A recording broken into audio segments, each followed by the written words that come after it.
یہ لڑکی کا مالک حاملہ ہے، اس حویلی میں رنگرلیاں مناتی رہی، اسے باہر نکالو حویلی سے۔ شانو اپنی صفائیاں پیش کرتے بے ہوش ہو گئی۔ جب اسے ہوش آئی تو کسی نے باہوں میں جکڑا ہوا تھا۔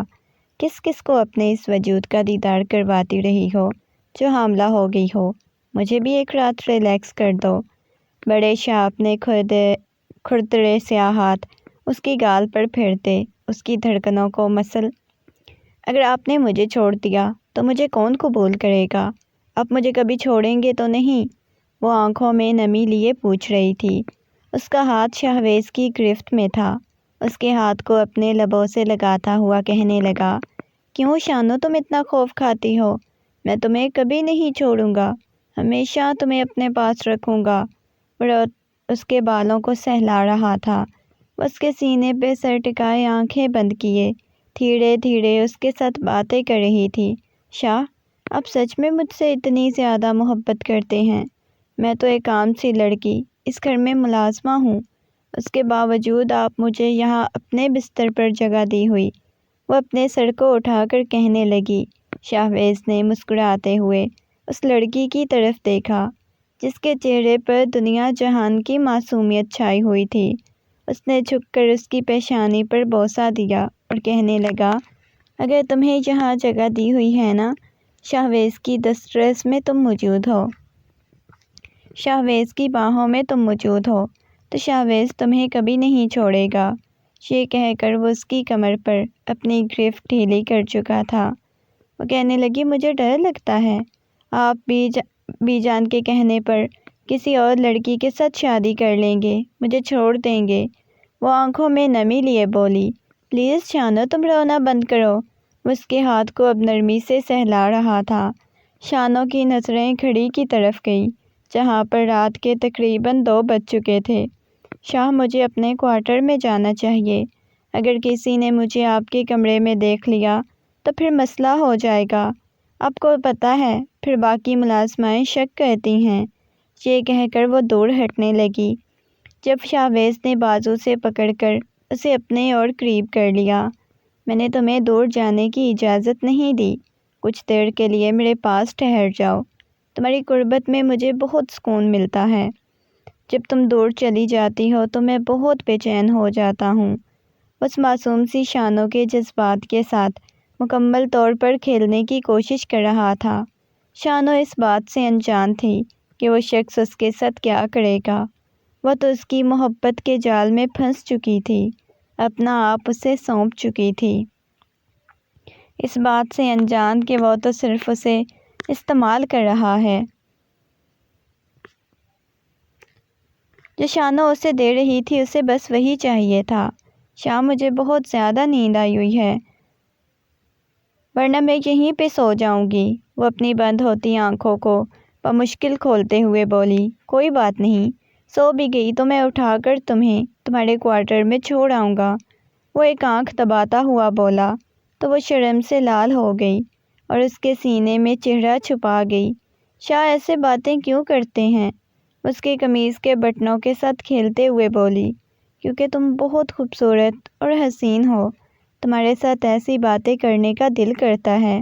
وہ اس کے ساتھ باتیں کرتے کرتے نہ جانے کب شہویز نیند کی وادیوں میں چلا گیا۔ شانو نے اس کے سینے سے سر اٹھایا، وہ اسے دور نہیں جانا چاہتی تھی۔ اس کا جی چاہتا تھا وہ ہمیشہ ہی شاہ کے پاس رہے، جو اس کے ساتھ اتنی محبت سے پیش آتے تھے، اتنی باتیں کرتے تھے۔ جب وہ واپس اپنے کوارٹر میں آئی تو اس کی حالت بہت عجیب تھی، چہرے پر پسینہ آیا ہوا تھا۔ کہاں وہ اے سی والے کمرے سے نکل کر اس کوارٹر میں آئی تھی جہاں پر ایک پنکھا تھا جس کی ہوا بہت کم ہوتی تھی۔ اس کا اب سانس بند ہونے لگ گیا تھا۔ اس گرمی میں اس کا جی چاہ رہا تھا وہ دوبارہ شاہ کے ٹھنڈے کمرے میں چلی جائے، لیکن پھر وہ اپنی سوچوں کو جھٹکتے ہوئے بیڈ پر سونے کے لیے لیٹی۔ اس چھوٹے سے پلنگ پر لیٹتے ہوئے جیسے ہی وہ آنکھیں بند کرتی، اس کی آنکھوں کے سامنے شاہ کا چہرہ آنے لگ جاتا۔ شاہ، اگر کبھی آپ نے میرے ساتھ بے وفائی کی یا مجھے دھوکہ دینے کی کوشش کی تو میں جیتے جی مر جاؤں گی۔ وہ اپنے ساتھ باتیں لگی ہوئی تھی، آنکھیں بند کر گئی۔ اگلے دن صبح ٹیبل پر ناشتہ لگا رہی تھی۔ بار بار اس کی نگاہیں شاہویز کی طرف جا رہی تھی، لیکن شاہویز اسے یوں اگنور کر رہا تھا جیسے اسے جانتا تک نہیں ہو، اس کے ساتھ کوئی لینا دینا نہ ہو۔ لیکن بی جان بار بار خونخوار نگاہوں سے شانو کی طرف دیکھ رہی تھی۔ شانو، تم نے شاہویز کے ساتھ کوئی بات کرنی ہے کیا؟ تمہیں کوئی کام ہے؟ انہوں نے سنجیدگی سے پوچھا۔ فوراً ہی شانو کے ہاتھ چینک کی گرتے گرتے بچی۔ وہ گھبراتے ہوئے اپنا دوپٹہ ٹھیک کرتی ہوئی نفی میں سر ہلانے لگی۔ نہیں بی جان، مجھے کوئی کام نہیں ان کے ساتھ، وہ میں نے بس پوچھنا تھا۔ اس سے آگے وہ مزید کچھ بول نہیں پا رہی تھی، اسے سمجھ نہیں آ رہی تھی کہ وہ کیا بولے۔ بی جان نے پیشانی پر بل ڈالتے ہوئے کہا، تم نے کچھ پوچھنا ہے؟ اب کی بار شاہویز نے نگاہیں اٹھا کر دیکھا اور کہنے لگا، ہاں شانو، بولو کیا کام ہے تمہیں؟ شہر سے تم نے کچھ منگوانا ہے کیا؟ کوئی ضرورت کی چیز؟ وہ ہمیشہ ہی تمام ملازموں کے ساتھ یوں ہی دوستانہ انداز میں بات کرتا تھا، ابھی بھی ایسے ہی کر رہا تھا جیسے پہلی دفعہ اس کے ساتھ بات کر رہا ہو۔ وہ اس بات میں سر ہلاتے ہوئے کہنے لگی، جی وہ مجھے کچھ کتابیں چاہیے تھیں، میں آپ کو نام بتا دوں گی، وہ لیتے آئیے گا۔ وہ فوراً سے گھبراتی ہوئی بولی تو بے ساختہ ہی اس کے لبوں پر مسکراہٹ بکھر گئی، اور شاہ اس کے لبوں پر بکھری ہوئی مسکراہٹ دیکھ کر چکا تھا، وہ فوراً ہی شرماتے ہوئے نگاہیں جھکا گئی، اور یہ چیز بھی بی جان نے نوٹ کی تھی۔ ابھی بی جان کو شانو پر غصہ آنے لگ گیا۔ وہ شاہویز کے خیالوں میں گھوم رہی تھی، اس کا کسی کام میں دل نہیں لگ رہا تھا۔ اپنے سارے کام ختم کرنے کے بعد وہ واپس اپنے کوارٹر میں آ گئی، لیکن اس کا کوارٹر میں بھی دل نہیں لگ رہا تھا۔ اس کے چہرے پر چھائی ہوئی مسکراہٹ دو تین ملازماؤں نے نوٹ کی۔ وہ اسے پوچھ بھی رہی تھی کہ شانو تمہیں کیا ہوا ہے، سب ٹھیک تو ہے نا؟ آج کل بہت زیادہ خوش گھوم رہی ہو۔ لیکن انہیں کیا بتاتی، حویلی کے لاڈلے شاہویز کی وہ محبت بنتی جا رہی ہے، اور یہ چیز اسے بہت زیادہ خوشی دے رہی تھی، اس بات سے انجان کہ یہی چیز اسے برباد کرنے والی ہے۔ وہ لان میں ایک ایک پھول کو دیکھے جا رہی تھی۔ اچانک ہی اسے احساس ہوا جیسے کوئی اس کے پیچھے بہت قریب کھڑا ہوا ہو۔ اس نے مڑ کر دیکھا تو سامنے ہی علیان شاہ کھڑا ہوا تھا، شاہویز کا بڑا بھائی۔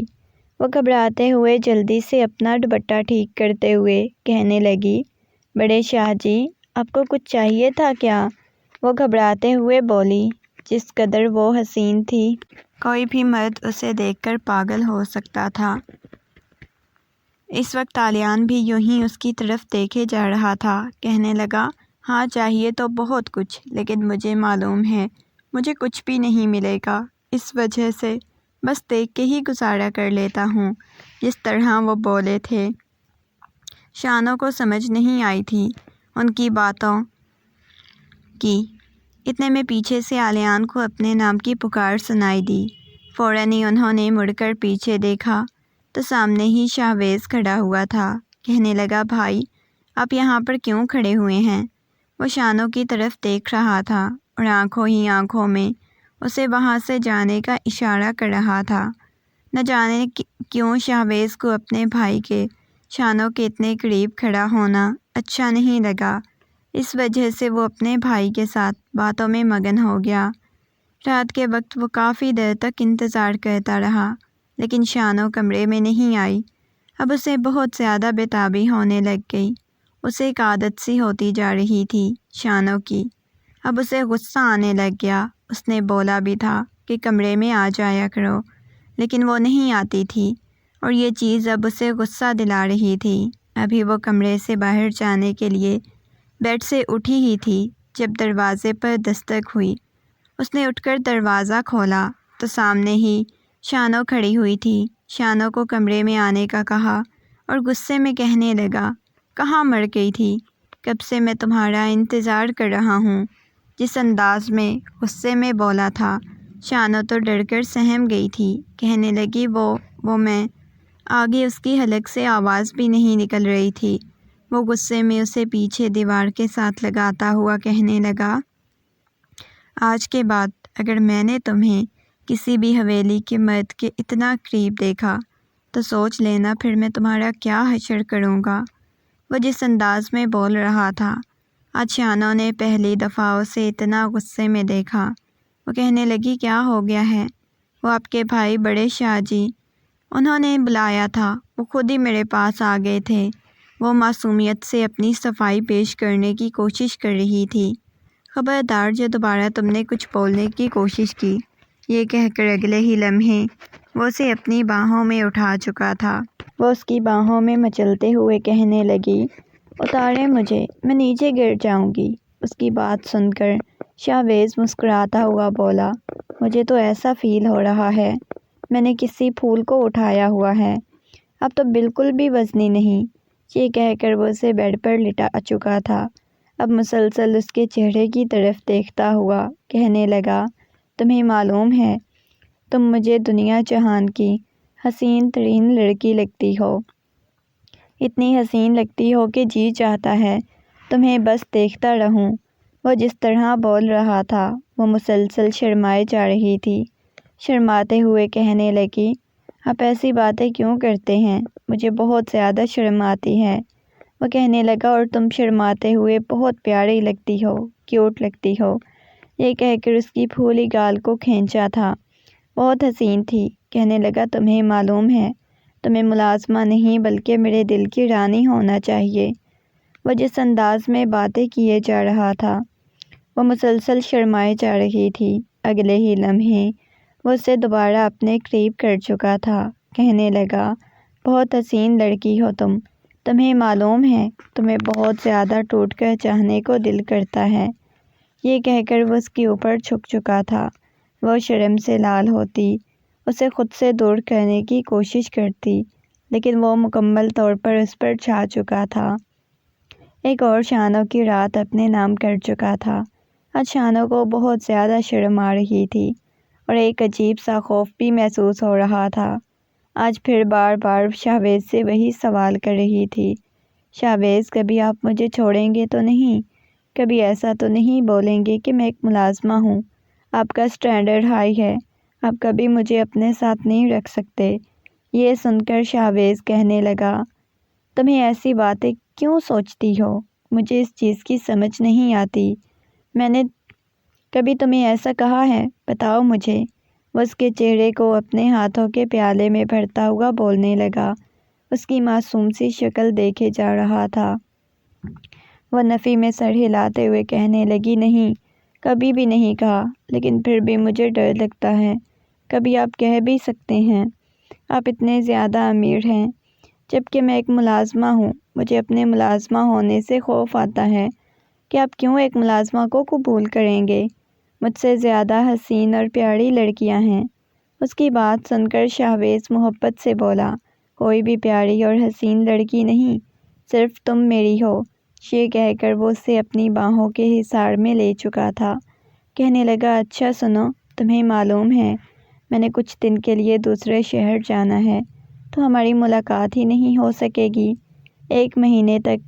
اس کی بات سن کر فوراً ہی شانو کا دل اداس ہو گیا، کہنے لگا، کیا مطلب؟ آپ نے چلے جانا ہے؟ میں اکیلی کیسے رہوں گی؟ آپ کو پتہ ہے مجھے آپ کو دیکھنا ہوتا ہے، جب تک میں آپ کو دیکھ نہیں لیتی مجھے سکون نہیں ملتا، مجھے چین نہیں ملتا۔ اس کی آنکھوں میں سے بے ساختہ ہی ٹوٹ کر آنسو گرا، جسے فوراً ہی شاہ نے چوم لیا، کہنے لگا، بس دوبارہ کسی آنسو کو یوں بے مول مت کرنا، آج کی رات میرے پاس ہی رہو گی، میں تمہیں نہیں جانے دوں گا۔ یہ کہہ کر وہ اسے اپنی باہوں میں بھر چکا تھا۔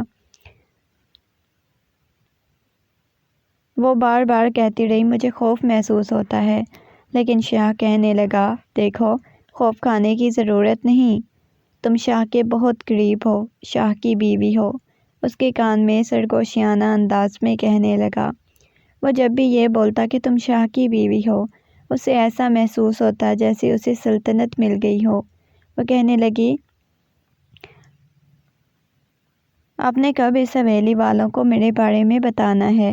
اس کی بات سن کر وہ مسکراتا ہوا بولا، وقت آنے پہ بتا دوں گا، کیوں پریشان ہوتی ہو تم؟ اسے حوصلہ دینے کی کوشش کر رہا تھا۔ وہ کہنے لگی مجھے ڈر لگتا ہے، آپ مجھے چھوڑ کر چلے گئے تو میں کہاں چلی جاؤں گی؟ آپ کو پتہ ہے آپ کے علاوہ میں کسی کو بھی اپنے پاس نہیں آنے دے سکتی۔ وہ اس کے سینے میں سر چھپائے بہت شدت سے رونے لگ گئی، اور آج پہلی دفعہ شہباز کو بہت عجیب سا محسوس ہوا۔ اس کا یوں رونا شہباز کو بالکل بھی اچھا نہیں لگا۔ اسے کہنے لگا اچھا ٹھیک ہے، آپ میرے پاس ہی سو جاؤ۔ یہ کہہ کر اپنے سینے سے لگائے اس کی پشت سہلا رہا تھا۔ نہ جانے کب نیند کی وادیوں میں چلی گئی۔ رات کا نہ جانے کون سا پہر تھا۔ اسے یقین تھا کہ وہ سب سو چکے ہیں۔ اسے بازوؤں میں اٹھائے اس کے کوارٹر میں لے آیا۔ اسے دور جانے کا جی نہیں چاہ رہا تھا۔ اس چھوٹے سے بیڈ پر اس کے ساتھ لیٹ چکا تھا، مکمل طور پر اسے بازوؤں کے حصار میں قید کیا ہوا تھا۔ صبح جب اس کی آنکھ کھلی تو وہ نہیں تھا، لیکن خود کو اپنے کوارٹر میں پا کر اس کے لبوں پر مسکراہٹ بکھر گئی۔ 2-3 دن تک شہباز اسے گھر میں نظر نہیں آیا۔ وہ بالکل اداس رہنے لگ گئی، کسی سے ٹھیک سے بات نہیں کرتی۔ لیکن 1 ہفتہ، پھر 2 ہفتے ہو چکے تھے، لیکن شہباز کا کچھ بھی پتہ نہیں تھا۔ وہ کسی سے پوچھ بھی نہیں سکتی تھی وہ کہاں چلا گیا ہے۔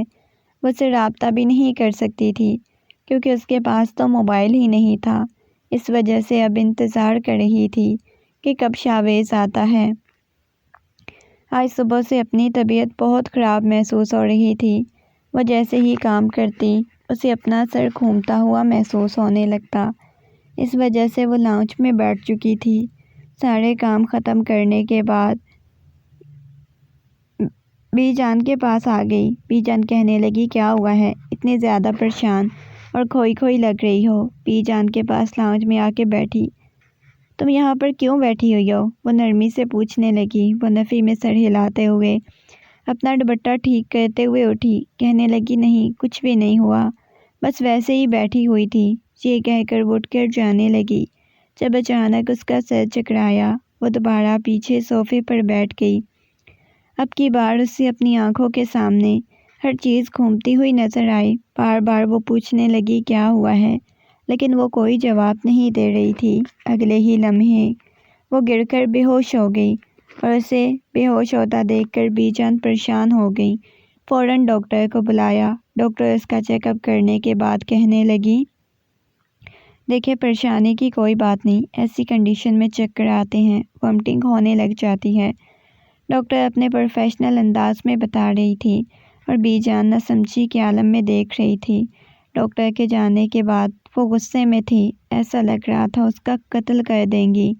وہ غصے میں ملازمہ کو کہنے لگی اس گناہوں کی پوٹلی کو حویلی سے باہر پھینکو، نہ جانے کس کا گناہ پال رہی ہے۔ وہ غصے میں چلاتے ہوئے بولی۔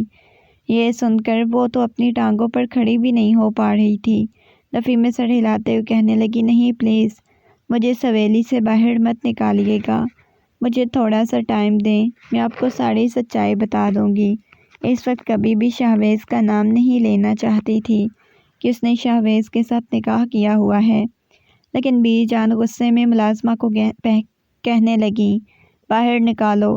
وہ چیختی رہی، منتیں کرتی رہی، بے ہوش ہو گئی، لیکن جب اسے ہوش آئی تو خود کو کسی کی باہوں کے حصار میں پایا۔ آنکھیں کھول کر دیکھا تو شہباز کی مضبوط بازوؤں میں تھی۔ جیسے ہی اس نے شہباز کی طرف دیکھا، روتے ہوئے اس کے سینے سے لگ گئی۔ اسے نہیں معلوم تھا شہباز کہاں سے آ گیا ہے، لیکن اس وقت اچانک شہباز کا آ جانا اسے بہت اچھا لگا۔ آپ نے بولا تھا آپ مجھے چھوڑ کر نہیں جائیں گے، لیکن دیکھیں آپ بی جان نے مجھے حویلی سے باہر نکال دیا، وہ کبھی بھی مجھے قبول نہیں کریں گی۔ وہ روتے سسکتے ہوئے بولے جا رہی تھی کیوں نہیں قبول کریں گی؟ قبول تو انہیں کرنا پڑے گا، کیونکہ تم میری بیوی ہو۔ اسے دور رہ کر شہباز کو احساس ہوا تھا کہ وہ اسے کتنی محبت کرتا ہے، کتنا اسے ٹوٹ کر چاہتا ہے۔ اس کے بغیر رہنا شہباز کے بس کی بات نہیں تھی۔ اگلے ہی دن وہ واپس بی جان کے پاس لے آئے۔ کہنے لگا بی جان کیا ہو گیا ہے؟ آپ نے شانو کو گھر سے باہر کیوں نکالا؟ اگلی بات جو اس نے کہی، یہ سن کر وہ کہنے لگا یہ کسی کا گناہ نہیں بلکہ میرا بچہ ہے، اور آپ کو پتہ ہے میں نے شانو کے ساتھ نکاح کیا ہوا ہے، بیوی ہے میری، محبت کرتا ہوں میں اسے۔ وہ بہت غصے میں بولا۔ بی جان کو اپنے کانوں پر یقین نہیں آ رہا تھا۔ وہ غصے میں کہنے لگیں، یہ تم کیا کہہ رہے ہو؟ اس کی بات سن کر وہ کہنے لگا، ہاں میں سچ کہہ رہا ہوں۔ انہیں بہت زیادہ غصہ آیا۔ وہ شانو کو کسی قیمت پر قبول کرنے کو تیار نہیں تھی۔ اسے اپنی لائف میں شامل کر چکا تھا، اس کا بہت زیادہ خیال رکھتا۔ پہلے پہل تو بی جان بہت غصے میں رہتی، لیکن وقت گزرنے کے ساتھ ساتھ انہیں احساس ہوتا گیا کہ وہ ان کے پوتے کی پسند تھی۔ وہ اسے ساری عمر یوں اگنور نہیں کر سکتی۔ آخر پر انہوں نے شانو کو قبول کر لیا۔